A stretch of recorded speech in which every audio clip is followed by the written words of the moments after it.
బీఆర్ఎస్లోకి బీజేపీలోకి బీఆర్ఎస్ మాజీ ఎమ్మెల్యేలు ఇప్పటికే బిఎల్ సంతోష్ను కలిసిన పలువురు లీడర్లట. తాజాగా బీఆర్ఎస్కు గువ్వల బాలరాజు రాజీనామా, 10 నుంచి 12 మంది ఒకేసారి చేరుతారనే ప్రచారం. చేరికలపై కమలం రాష్ట్ర నేతల వ్యతిరేకతట. ఎవరా నేతల వ్యతిరేక? అమ్మో, ఈడ రాష్ట్ర నాయకులకి పార్టీ పైకి రావడం ఇష్టం ఉండదు కొంతమందికి. ఇప్పుడు వీళ్ళు జెన్యున్గా వాళ్ళు ఫోన్ ట్యాపింగ్లో ఫోన్ ఎమ్మెల్యేల కొనుగోలు మనల్ని ఇరికిచ్చిరు అన్న కోణంలో వాళ్ళు ఆపుతలేరు జాయినింగ్స్ని రాష్ట్ర నేతలు. ఈ పార్టీ ఎదగొద్దు, మనం కేంద్రంలో అధికారంలో ఉంటే చాలు. బీజేపీలోకి బీఆర్ఎస్ మాజీ ఎమ్మెల్యేలట. బిఎల్ సంతోష్ని చాలామంది లీడర్లు పోయి కలిసిరట. ఏమని క్షమాపణ చెప్పిర్రా? సార్ మాకేం తెలియదు సార్, మిమ్మల్ని ఇరికేయడానికి కేసీఆర్ ప్రయత్నం చేసిండు, దండం పెడతాం, మేము మీ పార్టీలోకి వస్తాం, ఇక్కడ రాజకీయంగా మాకు అవకాశం లేదు అని వీళ్ళు అన్నారా? లేకపోతే వాళ్ళే స్ట్రాటజీతో గతంలో మనల్ని ఇరికించే ప్రయత్నం చేసి వీళ్ళని దెబ్బ కొట్టాలని బీజేపీనే చేస్తున్నదా?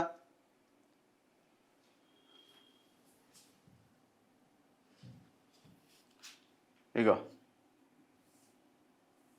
బీఆర్ఎస్లో మళ్ళీ రాజీనామాల పర్వం మొదలైంది. గత అసెంబ్లీ లోక్సభ ఎన్నికల్లో పార్టీ ఓటమి పాలయ్యాక 10 మంది ఎమ్మెల్యేలు కారు దిగి కాంగ్రెస్లో చేరారు. తాజాగా కాళేశ్వరం కమిషన్ రిపోర్ట్ ఆ పార్టీ అధినేత కేసీఆర్ను దోషిగా నిలబెట్టిన తరుణంలో బీఆర్ఎస్ నాగర్ కర్నూలు జిల్లా అధ్యక్షుడు అచ్చంపేట మాజీ ఎమ్మెల్యే గువ్వల బాలరాజు పార్టీకి రాజీనామా చేయడం కలకలం రేపింది. బాలరాజు సోమవారం బీఆర్ఎస్ పార్టీ ప్రాథమిక సభ్యత్వానికి రాజీనామా చేశారు. ఈ మేరకు ఆయన పార్టీ అధినేత కేసీఆర్కు లేఖ పంపించారు. ఉమ్మడి మహబూబ్ నగర్ జిల్లాకు చెందిన పలువురు మాజీ ఎమ్మెల్యేలు, ఇతర ముఖ్య నేతలు కూడా గువ్వల బాటలోని రాజీనామాకు సిద్ధమవుతున్నారు. ఇప్పటికే పలువురు నేతలు మహబూబ్ నగర్ ఎంపీ డీకే అరుణతో టచ్లో ఉన్నట్టు సమాచారం. ఈ క్రమంలోనే ఇద్దరు బీఆర్ఎస్ మాజీ ఎమ్మెల్యేలు ఇటీవల బీజేపీ సంస్థాగత ప్రధాన కార్యదర్శి బిఎల్ సంతోష్ను కలిశారు. ఎందుకు కలిశారంటే ఆనాడు బిఎల్ సంతోష్నే కదా వీళ్ళు టార్గెట్ చేసింది. బిఎల్ సంతోష్ని ఇరికించి లబ్ధి పొందడానికి కదా కేసీఆర్ స్కెచ్ చేసింది. సో అందుకే ఎవరైతే ఇందులో ఇన్వాల్వ్ అయినారో వీళ్ళందరూ పోయి మళ్ళీ బిఎల్ సంతోష్ని కలిసి బతిలాడుకున్నారట. అయితే ఇది ఒక గువ్వల బాలరాజుతోని ఆగిపోదని ఉమ్మడి మహబూబ్ నగర్, మెదక్, రంగారెడ్డి జిల్లాలకు చెందిన సుమారు 10 నుంచి 12 మంది మాజీ ఎమ్మెల్యేలు బీఆర్ఎస్కు రాజీనామా చేసి బీజేపీలో చేరతారనే ప్రచారం జోరుగా సాగుతున్నది. వీరి చేరికలను బీజేపీ రాష్ట్ర నేతలు కొందరు వ్యతిరేకిస్తున్నారు. బీఆర్ఎస్ నుంచి వస్తున్న వారిలో చాలా మంది పైన అవినీతి ఆరోపణలు ఉన్నాయని, ఫోన్ ట్యాపింగ్, ఎమ్మెల్యేల కొనుగోలు కేసుల్లో ఇరుక్కున్నారని, అలాంటి నేతలను పార్టీలోకి ఎలా రాణిస్తారని ప్రశ్నిస్తున్నారట. బీఆర్ఎస్లో నెలకొన్న పరిస్థితులే కారణమా? అసెంబ్లీ ఎన్నికల్లో 39 సీట్లకే పరిమితమైన బీఆర్ఎస్ పార్లమెంట్ ఎన్నికల్లో ఒక్క సీటు గెలవలేకపోయింది. దీంతో సుమారు 10 మంది బీఆర్ఎస్ ఎమ్మెల్యేలు కారు దిగి కాంగ్రెస్లోకి వచ్చారు. మరో 10 నుంచి 15 మంది ఎమ్మెల్యేలు వస్తారని ప్రచారం జరిగినా పలు కారణాల వల్ల ఆగిపోయారు. గత సర్కార్ హయాంలో జరిగిన ఈ కుంభకోణాల కథ దీంతో ఇక పార్టీ లేవదని వేరే పార్టీల వైపు వెళ్తున్నారట. ఈ నెల 2వ తేదీనే కేసీఆర్కు గువ్వల లేఖ రాసిండు. ఏందా లేఖ? ఒకసారి ఈ లెటర్ చూడండి. ఆయన రాసిన లెటర్లో ఒకటేనా లెటర్, రెండా? ఇది సేమా? ఇక ఆయన 2వ తారీఖే లెటర్ రాసిండు. ఇవాళ 5వ తారీఖు అంటే నిన్న బయటకు వచ్చింది. నిన్న 4వ తారీఖు, 2వ తారీఖే లెటర్ రాసిండు. భారత రాష్ట్ర సమితి, నాగర్ కర్నూలు జిల్లా, doctor Guvvala Balaraju, former MLA Achampet, BRS party president, Nagar Kurnool district. To Shri Kalvakuntla Chandrashekar Rao. Subject resignation from my position and party membership. I hope this message finds you in good health and high spirits. With folded hands and deep respect, I wish to submit my resignation from my position in the party and my responsibilities effective from 2/8/2025. This decision has not come easy. Chala easy ga తీసుకుంటున్న నిర్ణయం కాదు ఇది. It deeply pains me to step away, more so during a time when unity and support are most needed. I find no words strong enough to express the pain I feel while making this decision. I am writing this with a heavy heart, full of memories, loyalty, and immense gratitude for the journey we have shared.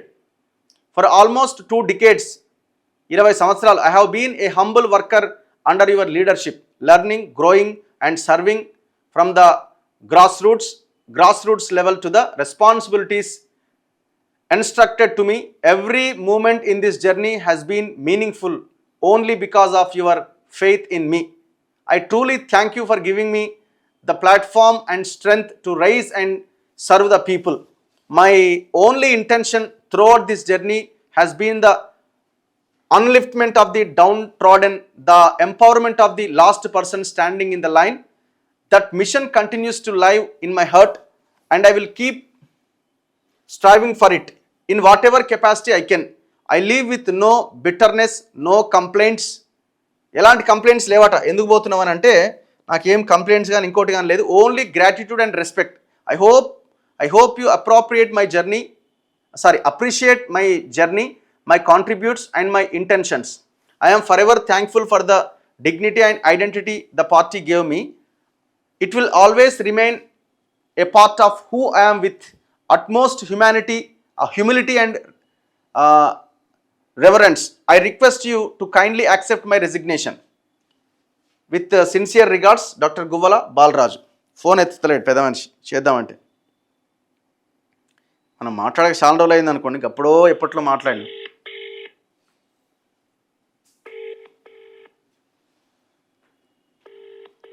Ring అవుతుంది.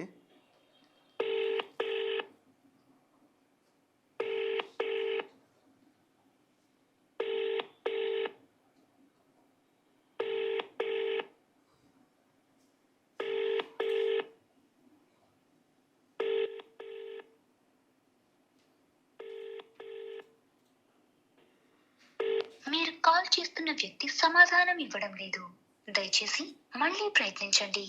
आप जिस व्यक्ति को call कर रहे हैं वह उत्तर नहीं दे रहे हैं, कृपया कुछ समय पश्चात प्रयास करें. The number you have dialed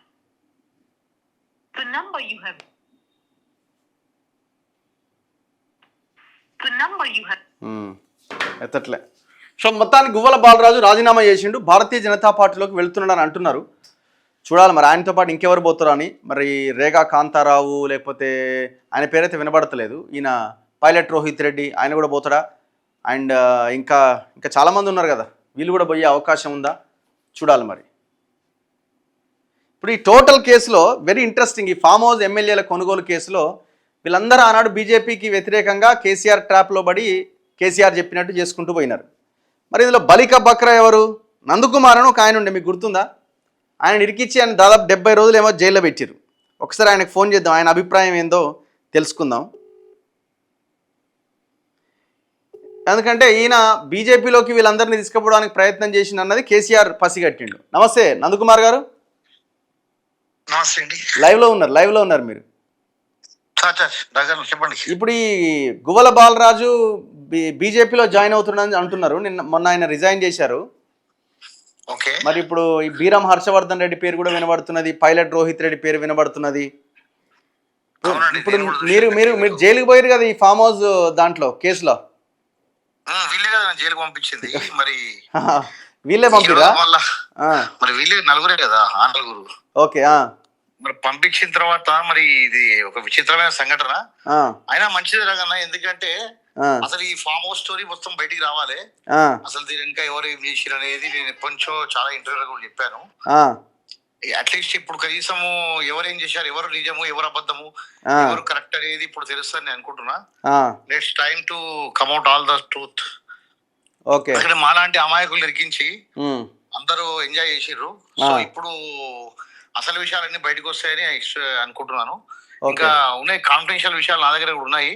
నేను పర్సనల్ గా మీ దగ్గరికి వచ్చి ఇంటర్వ్యూలో చెప్తాను ఎవరు కలిసారు, ఎక్కడ కలిసారు, ఎవరిని కలిసారు, ఎందుకు కలిసారు, దీనికి అంతా కారణం ఏంటి అనే విషయాలు అన్ని ఉన్నాయి. ఇప్పుడు బిఎల్ సంతోష్ ని కూడా కలిసినట్టు కదా పోయి నిన్న మొన్నను రీసెంట్ గానే, మరి ఎవరెవరు కలిసి వినబడుతుందండి నాకు కూడా కలిసారని. ఇంకా నేను కరెక్ట్ ఇన్ఫర్మేషన్ తీసుకొని చెప్తాను, ఎందుకంటే కరెక్ట్ లేనప్పుడు మనం మాట్లాడడం కరెక్ట్ కాదు. ఇప్పుడు అందరు కలిసిపోయినట్టేగా మరి. ఒకవేళ ఆయన బీజేపీలో జాయిన్ అయితే ఇప్పుడు వాళ్ళు ఆయనని క్షమించినట్టే, లేకపోతే ఈ కేసు అంతా క్లోజ్ చేసినట్టే కదా? అంటే క్షమించినట్టే కదా, యాక్చువల్ గా జరిగింది ఏంటంటే ఇప్పుడు బయటపడాలి కదా. ఎందుకంటే ఇప్పుడు నిన్న చెప్పాడు కదా బాలాజీ గారు, నిన్న స్టోరీ చెప్పాడు కదా. అసలు నాకు ఏం తెలియదు, నేను ఫామ్ హౌస్ కి వెళ్ళాను, సార్ వెళ్ళమంటే వెళ్ళాను, అక్కడ ఏం మాట్లాడారో, ఈ ముగ్గురు ఎమ్మెల్యేలు ఏం మాట్లాడారో ఈయన పంపించిందంట. అప్పుడు అబ్జర్వర్ అనమాట. ఈయన కూడా ఏం తెలియదని అప్పుడు అంటుండే, కానీ ఇప్పుడు ఆయన నిజం చెప్తున్నాడు. ఇంకొన్ని నిజాలు చెప్పాలి, ఇంకా కొన్ని నిజాలు ఉన్నాయి. ఆ నిజాలు కూడా ఇంకొన్ని చెప్పాల్సింది ఉంది. అసలు ఎక్కడ డబ్బులు ఉన్నాయి, ఏం లేదు, ఎందుకు ఇదంతా ప్లాన్ చేసిండ్రు, దీనికి కారణం అంతా ఏంది, అలాంటి అమాయకులు ఎందుకు బలి చేసిండ్రు అనేది అసలు విషయం రావాలి. అంటే లేకపోతే బీజేపీ వాళ్ళు ఏమన్నా వీళ్ళని తీసుకొని కేసీఆర్ ఏమైనా ఇరికించే ఆలోచన ఏమైనా ఉందని అంటారా? అట్లా ఏమైనా ఉంటుందా? ఇరికించేది ఆల్రెడీ ఇరికే ఉన్నాడు, వాళ్ళు తీయట్లేదు. సరే, అదే ఇరికే ఉన్నాడు, దొరికే ఉన్నాడు. సో తీయడానికి ఏమైనా వీళ్ళని తీసుకుంటుండొచ్చు అని అనుకోవచ్చా? బిఎల్ సంతోష్ అట్లా ఏమైనా ప్లాన్ చేసి? అని చూడాలి. ఇప్పుడు నేను కరెక్ట్ ఈ రోజు ఇన్ఫర్మేషన్ తీసుకొని మీకు వచ్చి దాంట్లో చెప్తాను. రైట్. ఇంకొకటి విషయం ఏంటంటే ఇప్పుడు మరి ట్యాపింగ్ విషయంలో కూడా క్లారిటీ ఉంది కదండి. క్లియర్ ఉన్నా కూడా వాళ్ళు ఏం చేయట్లేదు. చూద్దాం. Okay, thank you. Right. So చూడాలి మరి ఇప్పుడు గువ్వల బాలరాజు రిజిగ్నేషన్ తర్వాత జరిగే పరిణామాలు ఎట్లుంటాయి అన్నది. మరి బీజేపీ వాళ్ళు కూడా ఏదో ఒక సందర్భంలో ఇట్లాంటి వాటికి ఆన్సర్ చెప్పుకోవాల్సిన సిచ్యువేషన్ వస్తుంది. వెరీ ఇంట్రెస్టింగ్ ఫ్యాక్టర్ ఇదైతే. నెక్స్ట్ మిగతా వార్తల్లో